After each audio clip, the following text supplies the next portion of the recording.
Bismillahirrahmanirrahim. Assalamualaikum and a very good morning to our respected audience. And today, Alhamdulillah, we have been given another opportunity to interview one of our greatest statesmen, yang amat berbahagia, Tun Dr. Mahathir Mohamad. So I'll just jump straight to the questions. Tun, I would like to ask you about Japan's future living with Muslim. What do you think is still misunderstood by Japanese non-Muslim about Islam? Yeah. Today, people are moving around because it is easy to travel. So, although in the past Japan could isolate itself from the rest of the world, today no country can isolate itself from migrants coming from many other places. Among them would be Muslims. Now, if the Muslims come to Japan, would they be a problem for Japan? There is really no problem because Muslims are peaceful people. They want to live together with other people. In Malaysia, for example, the Muslims live with people of other religions, and there is peace in Malaysia and stability. So Japan also can achieve the same peace and stability even if there are a lot of Muslim people coming to Japan. Of course, there are certain practices of Islam which need to be catered to. For example, their food needs and all that are slightly different from those of Japan. But generally speaking, the Japanese way of life is very much akin to the Islamic way of life. That is to say, Islam wants to have peace and stability and cleanliness, etc. That is also what Japan is aiming at. So there is no difference between the objectives of the Islam and that of Japan. But there are certain needs of the Muslim which need to be catered to. But these are not big problems. They have been overcome in many countries.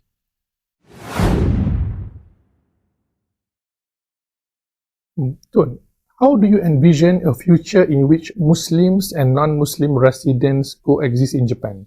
Could you please send some messages to Japanese non-Muslim and also to Japanese Muslim, especially the second generation youth? As I said just now, people are now moving around, and Japan will have to receive a lot of Muslim visitors, even residents who are of the Muslim faith. Now, there is no problem having them in Japan, just as in Malaysia, where we have a majority of the population being Muslim, yet we are able to live at peace and stability. Although 40% of the people in Malaysia are not Muslim. So Muslims have shown that they can live together with non-Muslims, and it is not difficult for non-Muslims to live together with Muslims, because Muslim teachings emphasize the need for peace. They greet each other by saying, "Peace be upon you." So they want peace. But of course, sometimes they are oppressed and they may react. But if they are not oppressed, if they are treated as ordinary visitors or residents, then there will be no problem with the Muslim.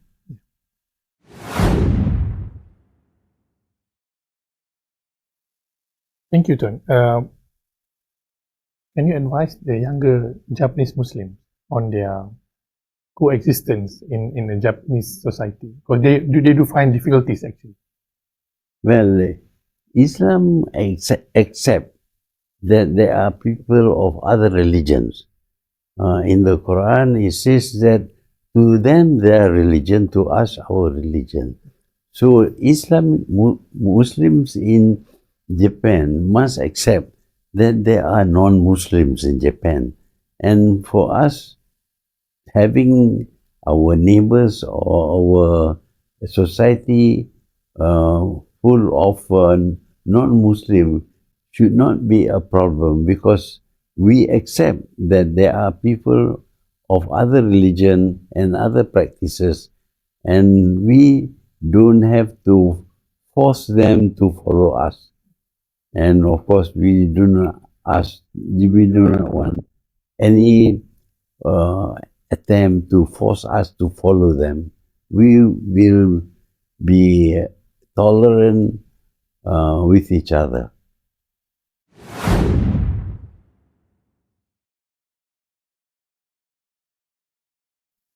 Thank you, Tun. And now we'd like to move to question on global injustice regarding Palestine. I think, Tun, you have been a very good champion of decriminalizing war. How do you like to convey to the people of Japan on the pain and anger felt by Muslims regarding Palestine? The problem in Palestine arises because of the creation of the State of Israel. Now, the State of Israel is created out of Palestinian land. That means that the people in Palestine have lost their land because they are people of Jewish origin have taken over their land and expelled the Muslims, Arab, from their own land without compensation. There was also no attempt to conduct a study as to whether they accept the creation of the State of Israel in Palestine. But this was an injustice. And of course, having been expelled by the new state of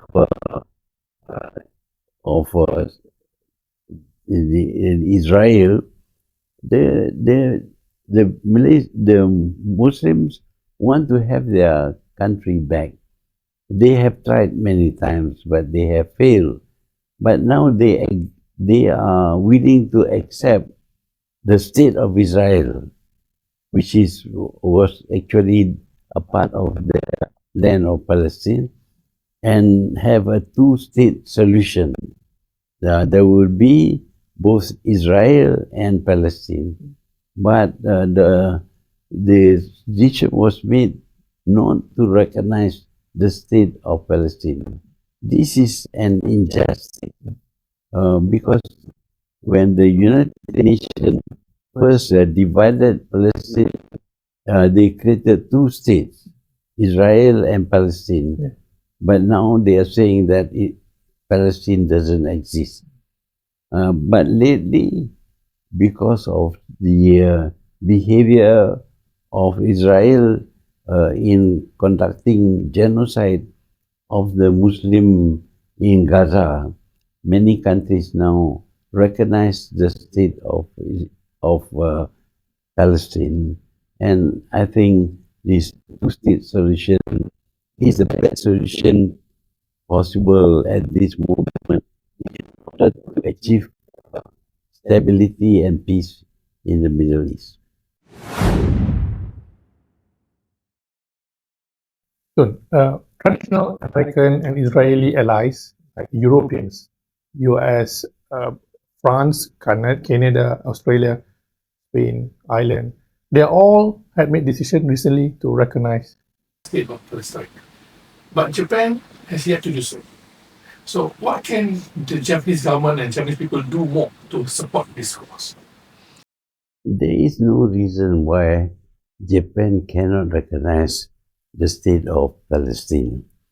If the Europeans, who in the beginning were against the creation of Palestine, now decide that they would recognize the state of Palestine, it is because they realize the situation in Gaza, for example. There is a genocide in Gaza conducted by the Israelis, and this is a humanitarian problem. It has to be resolved, and to resolve it, the European countries have decided to recognize the state of Palestine. And I think the same thing would apply to Japan.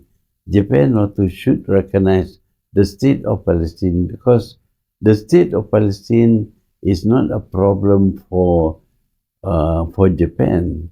It was a problem for the Middle East, but the solution to that problem by the European was to create the state of Israel. And since the state of Israel was created, there have been no peace, because the Palestinians want to get their land back.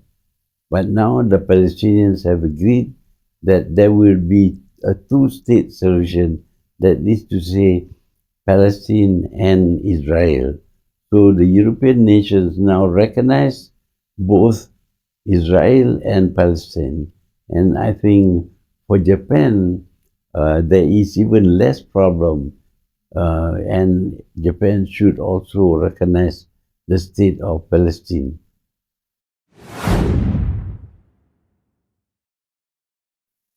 Good. Maybe because of the Japan's condition after World War II, their special relationship with the US, and also their dependency on Israel economy. For example, Japanese pension fund invested heavily in Israel. Due to this dependency, do you think it really shaped Japanese foreign policy towards Palestine issue? Yes, that is one of the problems with Japan's foreign policy, is that is very much in order the Japan wants to keep its good relation with America, and America at this moment refuses to recognize the state of Palestine, even though the European countries do recognize the state of Palestine. But America's policy is very much against world opinion, because in the United Nations, for example, the whole of the United Nations want to see an end to the war by Israel against Palestine. Only America is against stopping the Israelis from committing genocide against people in Gaza. And this is a human problem. Genocide is not accepted in the international community, irrespective of who is the victim of the genocide.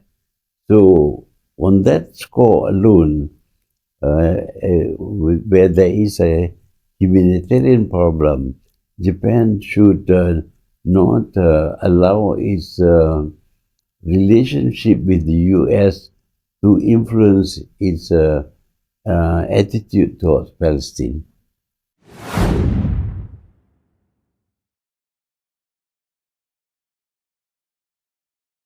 Thank you, Tun. Very comprehensive answer. Tun, you have been at the forefront in decriminalizing war, and recently you have visited Nagasaki on the 80th anniversary of the end of World War II.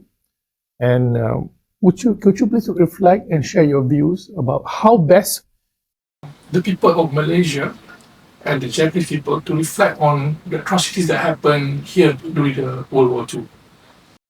Well, war is about killing people and destroying everything around us.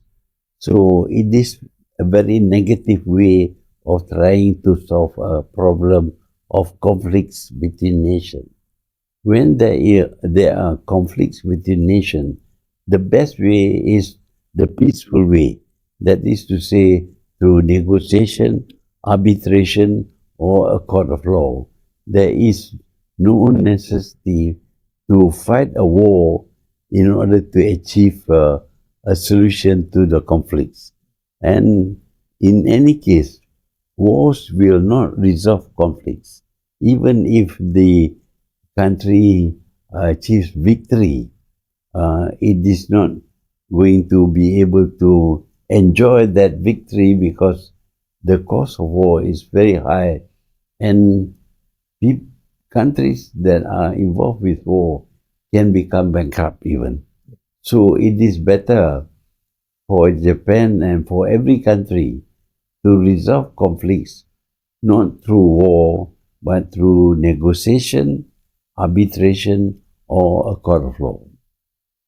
Could you please share your personal experience visiting Nagasaki recently? Yeah, I visited Nagasaki and I saw at the museum in Nagasaki the extent of the damage and the killing caused by the atom bomb which was dropped on Nagasaki. I think we have reached a stage where we now have a bomb that can actually destroy the whole world. So if we keep on resorting to war to solve the problem of conflicts between nations, and in the end we use the nuclear weapons, the chances are the whole world will be affected by the nuclear weapons during the war, and that will destroy human life even all over the world, not confined to the countries which are having the conflicts.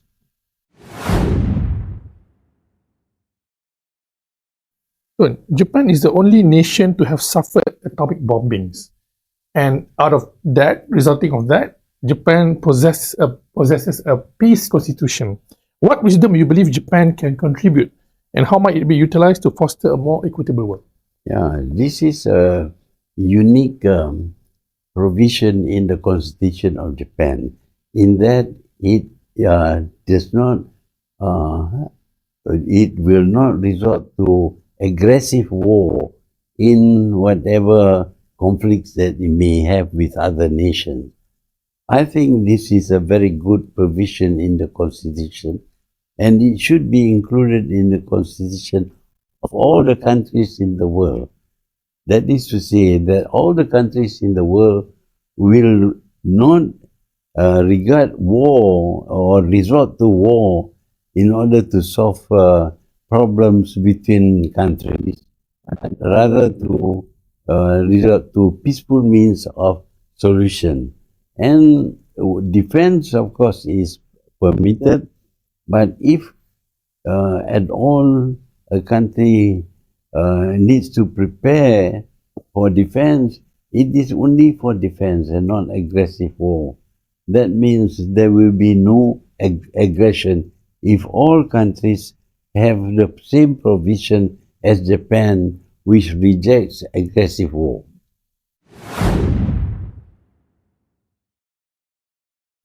Tun, in reality, the ultra-nationalists in Japan viewed otherwise.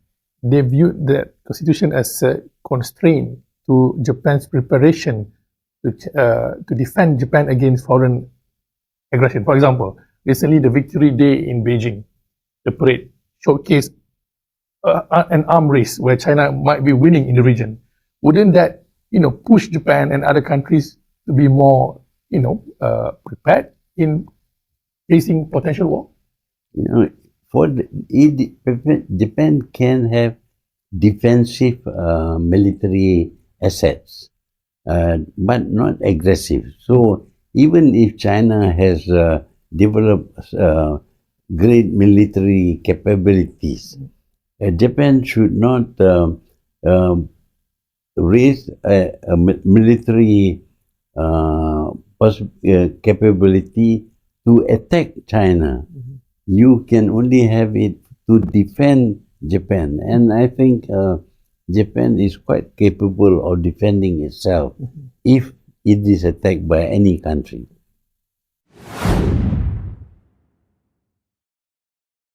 Okay, Tun, thank you. Very good, nice answer. What do you think, Tun, Muslim and non-Muslim, both of this group of people can do to harness Islamic wisdom to create a better and just world? Well, in Islam, we greet each other by wishing peace upon the person we greet. So Islam is about promoting peace. Of course, there are people who have misinterpreted the teachings of Islam and have resorted to violence and wars in order to solve conflicts among them. But that is not part of the teaching of Islam.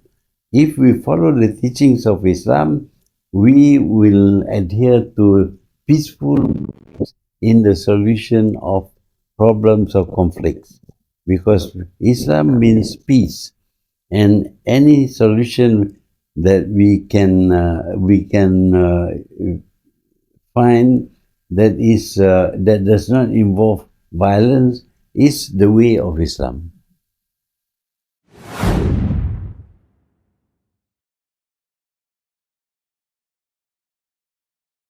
Good. The phenomena of far right in democracy started in Europe, now in the US, also now happening in Japan, like the party called Sanseto, which actually modeled after Trump's victory in the US. How best Japan can leverage on Malaysian experience to create a unity and to defend Japan against xenophobia?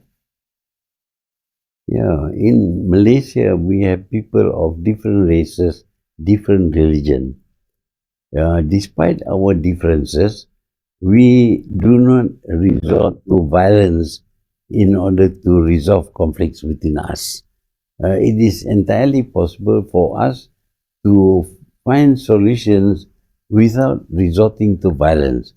We can negotiate, we can arbitrate, we can go to a court of law. In fact, that is what Malaysia did. When it has an overlapping claim on an island with Singapore, we went to the World Court.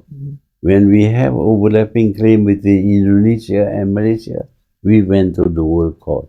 And the World Court resolved the problem. And nobody is killed, there is no damage done, because there was no war. So it is entirely possible for all conflicts to be resolved through peaceful means. And even though we may not achieve our objective, that we may lose during the negotiation, but in war also we will lose. So, but in war, many people will die, there is a lot of damage done. But resolving the problem through peaceful means does not involve anybody being killed or damaged to the country.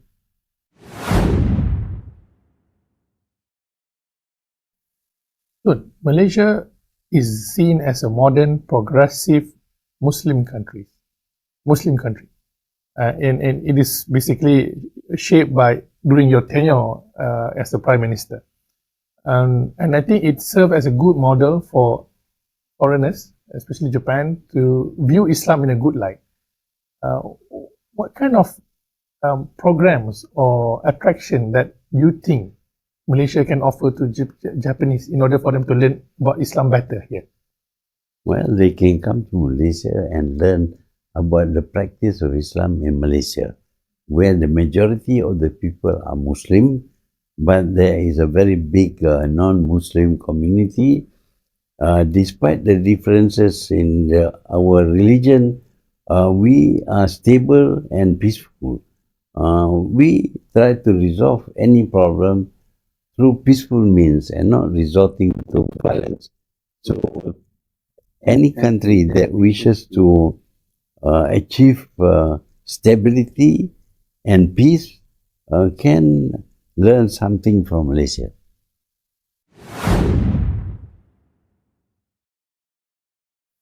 Recently, I visited Putra Mosque. Every day, daily, there will be hundreds of Japanese visiting the mosque to learn more about the mosque and Islam. So I think your deep interest in the mosque, building the mosque, inshallah, will forever be with you in akhirah, inshallah. And maybe Tun, could you please give a word of advice to Japanese people, especially the younger generation? For the younger generation, there is a need for them to know the Muslims and their religion. Must have some knowledge about it. What is happening, of course, is that the knowledge came to them from people who are not conversant with the teachings of Islam. But if they follow the teachings of Islam, then they will know that Islam is for peace and stability, for good governance. That is what Islam is about. And of course, in any country, there can be wrong leaders who abuse the religion of the country. So that is not a good model for the Japanese. So if they want to know more about Islam and how Muslims live with non-Muslim, Malaysia would provide them with some insight into the way of life of the Muslim. What do you think make it possible to happen in Malaysia? Yeah, Malaysians are generally not in favor of violence. We have always been living together, people of different nationalities, different races, different religion. We have always been living together and we tolerate each other. And of course, we accept that people of other religion, they follow their teachings and we follow the teachings of Islam. But Islam says that there will be people who are not Muslim and they have their right to practice their religion as much as the Muslims have a right to practice their own religion. So we have to accept that in any multiracial, multi-religious community, the differences will be there, but we must tolerate each other.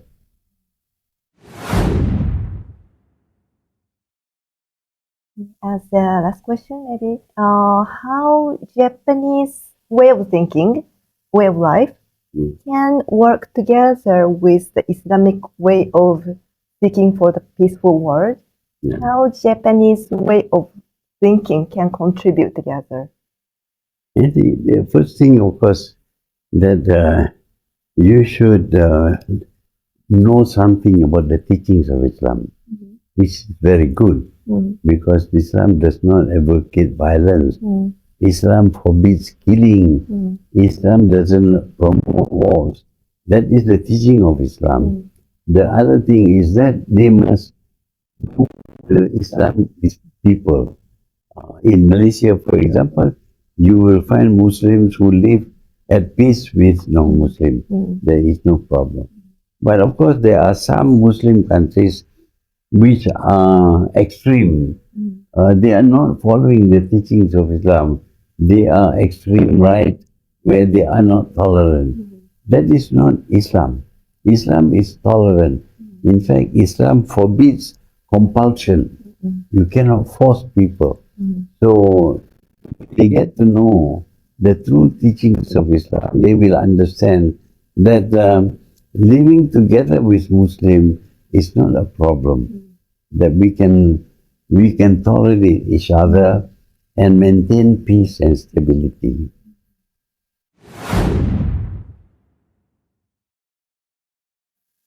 Good. Can I ask your question about Trump? Trump, in his speech yesterday in United Nations General Assembly, attacked the United Nations for failing to stop wars. And he claimed that he has stopped 7 wars in 7 months. But we know very well he is one of the most important enabler for the genocide as well. And he's coming to Malaysia this October. What is our best response in facing him? Well, we must tell him that he is wrong. That although he claims to achieve peace, but in Gaza, he has failed completely.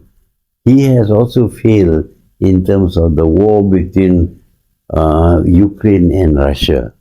But in some small countries, they have wars, and he could threaten them that if they don't stop their war, we will not negotiate the tariff rates with us. So it is a question of threatening them rather than advising them to have peace. And when there is war like in Gaza, in Lebanon, in Syria, he has not been able to achieve peace.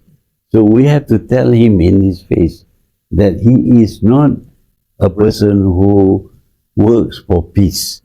He is a person who has disrupted the world economic order so much so that now many people are suffering from unemployment, from high cost of living, from uncertainties in trade, etc.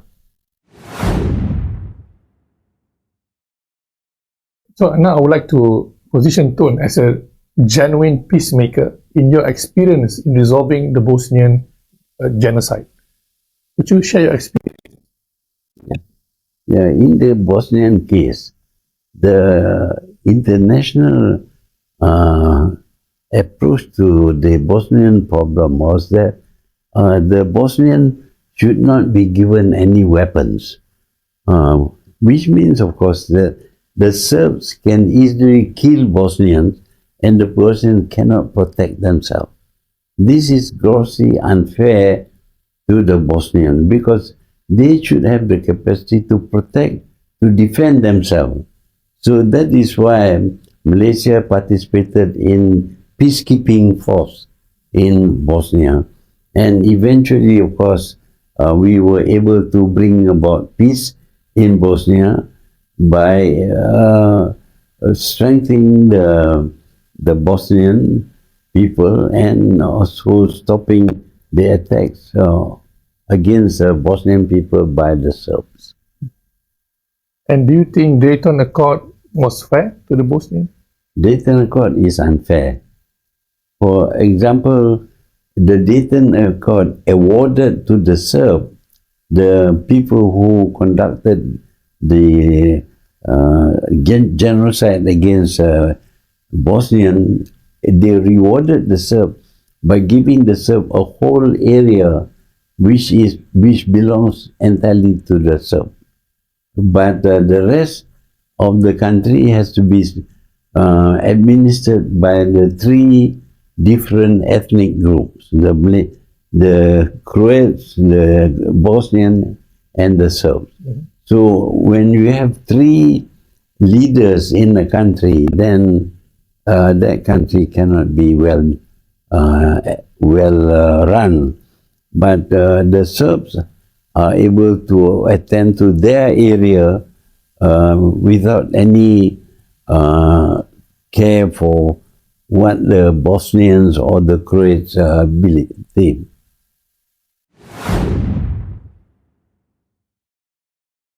This book is about my view on Islam and Japan. Then can you explain a bit how the values in Islam and Japan is so close to each other? It's, I feel it's shocking for Japanese reader already. Oh, really? They never have, when I introduced what you said in the interview to my students in Sophia University, they were so surprised. I have never thought about the similarity between Japanese way of thinking and Islam. It was very shocking. So it would be a good introduction to mention that how Islam and Japan and similarly. Yeah, and can you explain a bit about the importance of correcting the misunderstanding about Islam among Japanese people? Yeah. And how that we can build the peaceful world together. Yeah. Islam is not understood by many people. The true teachings of Islam, the true teachings of Islam promote peace and stability. It does not promote violence. It forbids killing. Killing means it forbids war. It regards all Muslim people as brothers and sisters. That is the true teachings of Islam. But of course, there are some Muslims who misinterpret the teachings of Islam. They resort to violent means. Maybe they kill or commit suicide, etc. This is not a part of the teachings of Islam. So it is important to explain to the Japanese people that what you see that is extreme about Islam is not Islam. It is some misinterpretation of Islam. That is why you see violence among the Muslims. But if you follow the teachings of Islam as given in the Quran, then you will be a very stable, very peaceful, very progressive people who follow the correct teachings of Islam.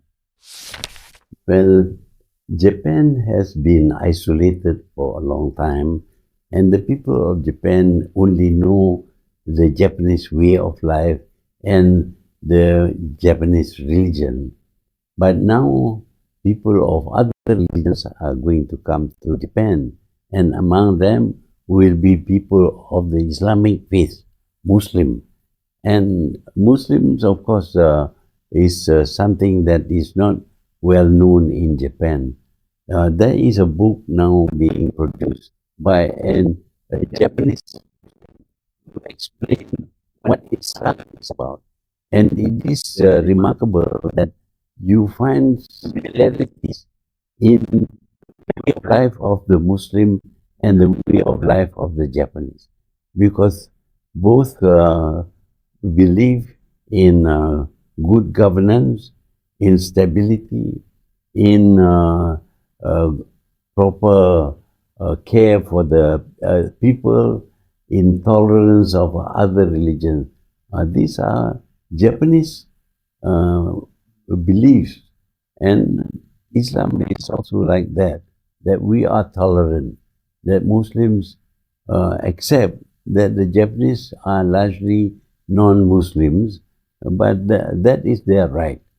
But of course, by the same token, the Japanese should accept that there are Muslims and the Muslims have their right. As long as it doesn't involve conflicts between the Muslim and the non-Muslim, there should be no conflicts. So I would recommend reading this book, because this is the first time that you have a Japanese Muslim explaining Islam to the Japanese who otherwise know very little about Islam.